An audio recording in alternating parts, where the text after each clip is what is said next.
नमस्कार, प्रादेशिक समाचार के साथ मैं आसिया नाजली। पहले मुख्य समाचार। प्रधानमंत्री नरेंद्र मोदी आज आकाशवाणी से मन की बात कार्यक्रम में दिन के 11 बजे से लोगों के साथ अपने विचार साझा करेंगे।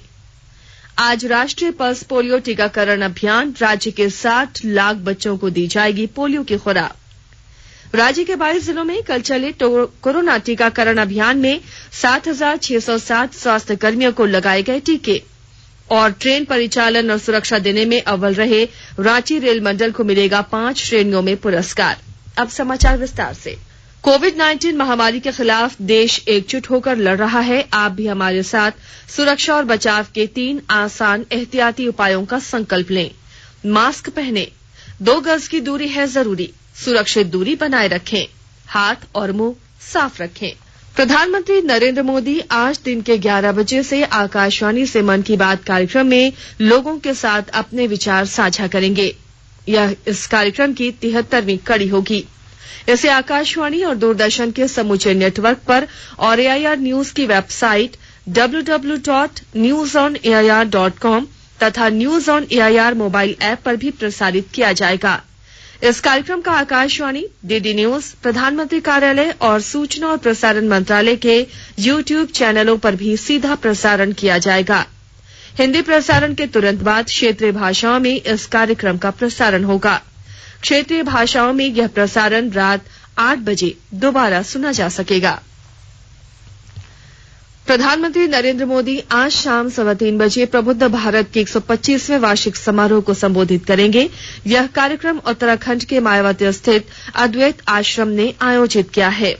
प्रबुद्ध भारत एक मासिक पत्रिका है जिसका प्रकाशन रामकृष्ण मिशन करता है और इसे 1896 में स्वामी विवेकानंद ने शुरू किया था। यह पत्रिका भारत की प्राचीन आध्यात्मिक परंपरा के संदेश का प्रचार प्रसार करने का महत्वपूर्ण माध्यम है। इसका प्रकाशन मद्रास से आरंभ किया गया था, जहां से ये 2 वर्षों तक प्रकाशित होता रहा। इसके बाद इसे अल्मोड़ा से प्रकाशित किया गया। बाद में अप्रैल 1899 से इस पत्रिका का प्रकाशन अद्वैत आश्रम स्थानांतरित कर दिया गया और तब से यह लगातार प्रकाशित हो रही है। देश भर में आज से पल्स पोलियो अभियान 2021 शुरू हो रहा है।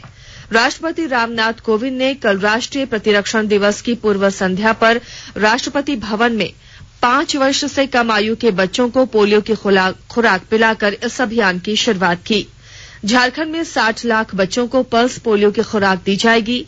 इसके लिए राज्य में 24,334 बूथ बनाए गए हैं। अभियान में 48,000 से ज्यादा स्वास्थ्य कार्यकर्ताओं और आंगनबाड़ी सेविकाओं को लगाया गया है।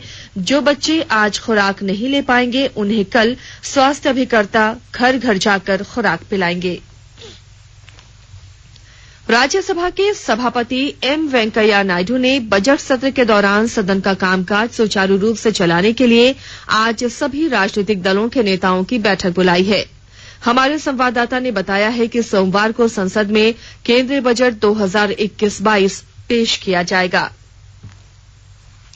आकाशवाणी का समाचार सेवा प्रभाग केंद्रीय बजट 2021-22 पर विशेष कार्यक्रम प्रसारित करेगा। यह कार्यक्रम बजट पर आर्थिक विशेषज्ञों का गहन विश्लेषण, विशेष बजट बुलेटिन, बजट पर लोगों की प्रतिक्रियाएं और विशेष साक्षात्कार भी मुख्य रूप से इसमें प्रसारित होंगे। यह कार्यक्रम FM गोल्ड चैनल और अन्य अतिरिक्त मीटरों पर सोमवार सुबह 10:20 से रात्रि 10 बजे तक सुना जा सकता है। कार्यक्रम हमारी वेबसाइट newsonair.com और हमारी YouTube channel news on AIR official पर भी उपलब्ध होगा। संसदीय कार्य मंत्री प्रहलाद जोशी ने कहा है कि संसद के बजट सत्र में 33 विधेयक और 5 वित्तीय मामले पेश किए जाएंगे। उन्होंने कहा कि पूरा सत्र मूल रूप से केंद्रीय बजट 2021-22 से संबंधित वित्तीय कामकाज पर केंद्रित होगा। बजट सत्र में राष्ट्रपति के अभिभाषण पर धन्यवाद प्रस्ताव पर चर्चा, आवश्यक विधायी कार्य और अन्य कामकाज सत्र के दौरान होंगे। श्री जोशी ने बताया कि 4 विधेयक अध्यादेशों के स्थान पर लाए जाएंगे।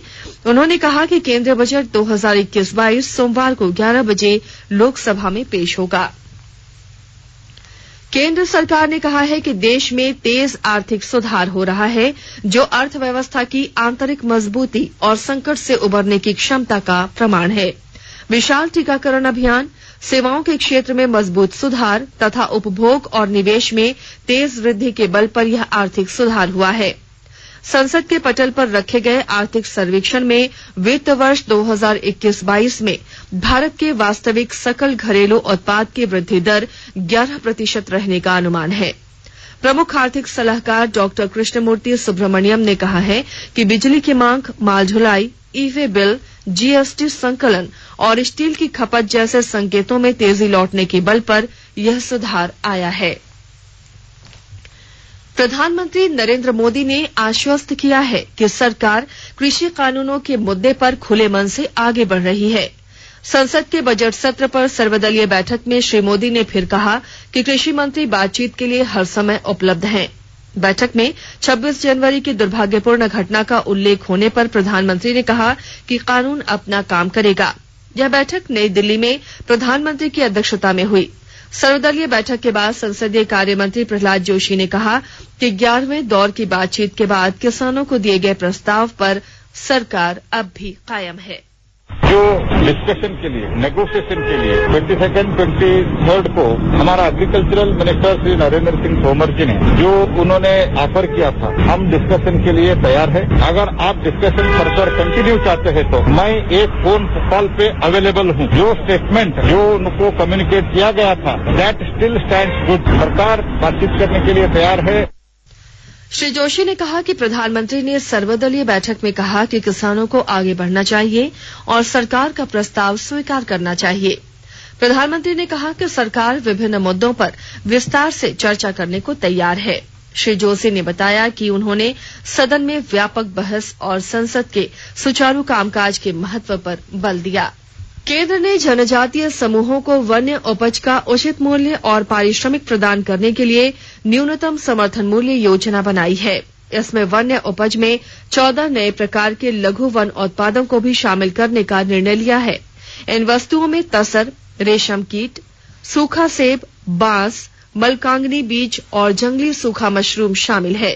केंद्र सरकार ने 2011 में न्यूनतम समर्थन मूल्य और एमएफपी योजना में लघु वन उपज के विपणन के लिए वस्तुओं की एक चयनित सूची के लिए न्यूनतम समर्थन मूल्य रखा था। इसका उद्देश्य वंचित जनजातीय लोगों को सामाजिक सुरक्षा प्रदान करना है और उनके सशक्तिकरण में सहायता करना है। आकाशवाणी के ताजा तरीन समाचारों के लिए आप हमारी वेबसाइट newsonair.com पर लॉग ऑन कर सकते हैं। ताजा समाचार Twitter handle @AIR news alerts और Facebook page All India Radio news पर भी उपलब्ध है। आप प्रादेशिक समाचार एकांश के ट्विटर हैंडल @AIR न्यूज_रांची और Facebook page AIR news Ranchi के अलावा YouTube channel AIR news Ranchi पर भी हमारे बुलेटिन सुन सकते हैं। प्रादेशिक समाचार आप आकाशवाणी रांची से सुन रहे हैं और अब पेश है कोरोना से बचाव के कुछ संदेश। कोविड-19 से बचाव और सुरक्षित रहने के 3 उपाय। मास्क लगाएं, 2 गज दूरी है जरूरी, सुरक्षित दूरी रखें, हाथ और मुंह साफ रखें।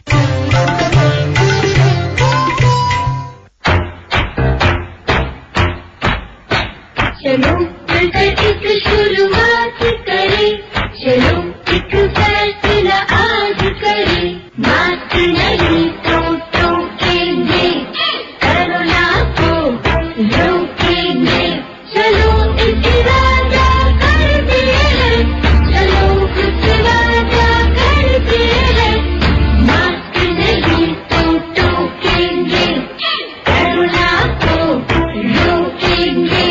भारत सरकार द्वारा जनहित में जारी। प्रादेशिक समाचार में आपका एक बार फिर स्वागत है। राज्य के 22 जिलों में 136 केंद्रों पर कल हुए टीकाकरण के दौरान 7,607 स्वास्थ्य कर्मियों को कोविशील्ड का टीका लगा। 2 जिले लोहरदगा और हजारीबाग में टीकाकरण नहीं हुआ। स्वास्थ्य विभाग के अनुसार कुल 13,502 लोगों को टीका देने का लक्ष्य रखा गया था। इनमें से 7,607 लोगों को टीका दिया गया, जो कुल लक्ष्य का 56% है। 16 जनवरी से राज्य में चल रहे टीकाकरण अभियान के दौरान अब तक 40,721 स्वास्थ्य कर्मियों का टीकाकरण हो चुका है। केंद्र सरकार ने कहा है कि देशव्यापी कोविड-19 टीकाकरण अभियान में अब तक अग्रिम पंक्ति के 37 लाख से अधिक स्वास्थ्य कार्यकर्ताओं को टीका लग चुका है। स्वास्थ्य सचिव राजेश भूषण ने कल राज्यों और केंद्र शासित प्रदेशों में कोविड टीकाकरण की स्थिति की समीक्षा की। बैठक के दौरान उन्होंने राज्यों और केंद्र शासित प्रदेशों को कोविड वैक्सीन के लाभार्थियों का प्रतिशत बढ़ाने की सलाह दी। उन्होंने कहा कि कई राज्यों और केंद्र शासित प्रदेशों को अपने प्रदर्शन में सुधार लाने की जरूरत है। उन्होंने कहा कि प्रत्येक सत्र में टीकाकरण की औसत संख्या में सुधार की व्यापक संभावनाएं हैं। स्वास्थ्य सचिव ने कहा कि कोविड-19 वैक्सीन पर्याप्त मात्रा में उपलब्ध है और कोविन की तकनीकी खामियां दूर कर ली गई हैं। राज्यों और केंद्र शासित प्रदेशों को राज्य, जिला और प्रखंड स्तर के कार्यबलों की नियमित समीक्षा बैठक सुनिश्चित करने की सलाह दी है। इन्हें वैक्सीन के लाभार्थियों को जाने से पहले टीकाकरण प्रमाण पत्र देने के लिए भी आवश्यक कदम उठाने को कहा गया। प्रदेश में पिछले 24 घंटे में 49 कोरोना पॉजिटिव मरीज मिले हैं। वहीं कोरोना से 100 मरीज ठीक हुए हैं, जबकि राज्य में कोरोना से रांची जिले से 1 मरीज की मौत हुई है। स्वास्थ्य विभाग के अनुसार रांची से 31, बोकारो से 2, चतरा से 1, धनबाद से 5, पूर्वी सिंहभूम से 3, गोड्डा से 3, खूंटी से 1, लातेहार से 1, पश्चिम सिंहभूम से 1 और साहिबगंज से 1 मरीज मिले हैं। राज्य में कुल कोविड-19 का मामला अब 1,18,651 हो गया है। इनमें 628 सक्रिय केस हैं, जबकि 1,17,004 मरीज ठीक हुए हैं। अब तक राज्य में 1,071 मरीज की मौत कोरोना से हुई है। वहीं झारखंड में कोरोना की रिकवरी रेट 98.61% है। केंद्रीय शिक्षा मंत्री रमेश पोखरियाल निशंक ने कहा कि नई शिक्षा नीति में व्यापक संभावनाएं हैं। उन्होंने कहा कि विद्यार्थियों, अध्यापकों, पाठ्यक्रम और बुनियादी सुविधाओं को एक नीति के तहत रखने पर जोर दिया गया है। श्री निशंक ने सीबीएसई गल्फ सहोदय के प्रधानाचार्य वार्षिक सम्मेलन को ऑनलाइन संबोधित करते हुए शुरुआती वर्षों में बचपन में देखभाल और सभी बच्चों के लिए शिक्षा सुनिश्चित करने पर बल दिया। उन्होंने कहा कि नई शिक्षा नीति से समग्र आकलन और प्रगति सुनिश्चित होगी। सम्मेलन के दौरान श्री निशंक को हिंदी साहित्य और शिक्षा में योगदान के लिए ज्ञान सरोवर पुरस्कार से सम्मानित किया गया।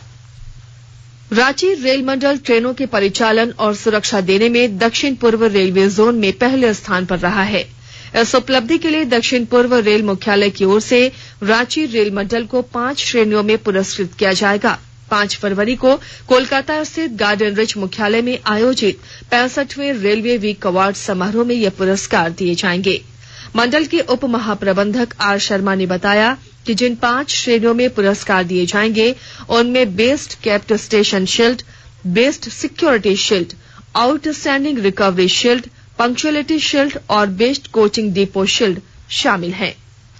रेलवे ने 5 फरवरी से रांची नई दिल्ली गरीब रथ स्पेशल और हटिया पुणे ट्रेन चलाने का निर्णय लिया है।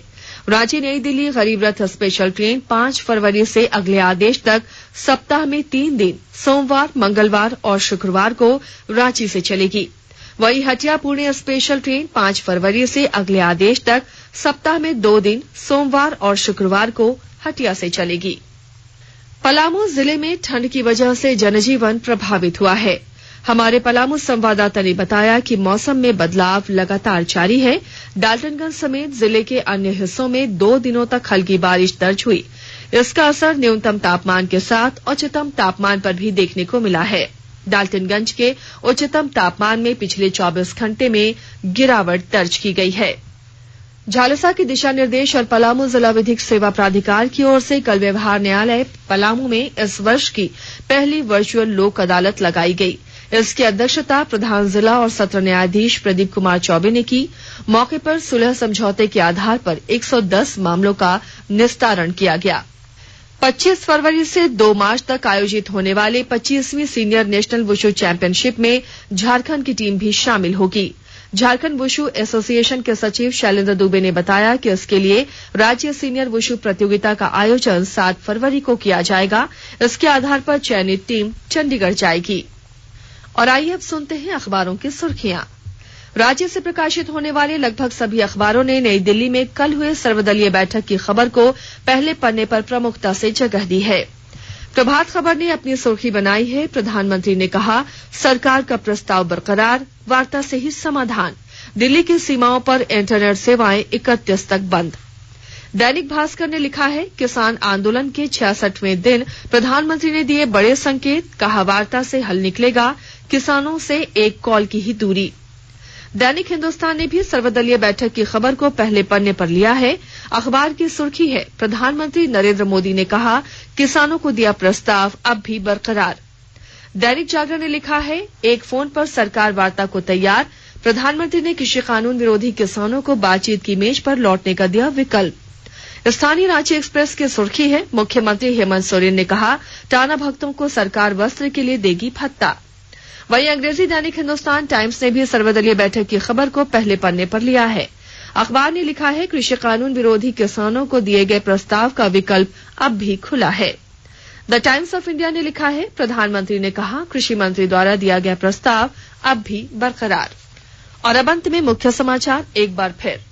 प्रधानमंत्री नरेंद्र मोदी आज आकाशवाणी से मन की बात कार्यक्रम में दिन के 11 बजे से लोगों के साथ अपने विचार साझा करेंगे। आज राष्ट्रीय पल्स पोलियो टीकाकरण अभियान, राज्य के 60 लाख बच्चों को दी जाएगी पोलियो की खुराक। राज्य के 22 जिलों में कल चलेगा कोरोना टीकाकरण अभियान में 7,607 स्वास्थ्य कर्मियों को लगाए गए टीके। और ट्रेन परिचालन और सुरक्षा देने में अव्वल रहे रांची रेल मंडल को मिलेगा 5 श्रेणियों में पुरस्कार। इसके साथ ही आकाशवाणी रांची से प्रादेशिक समाचार का ये बुलेटिन समाप्त हुआ। घर में रहिए, सुरक्षित रहिए और सुनते रहिए आकाशवाणी।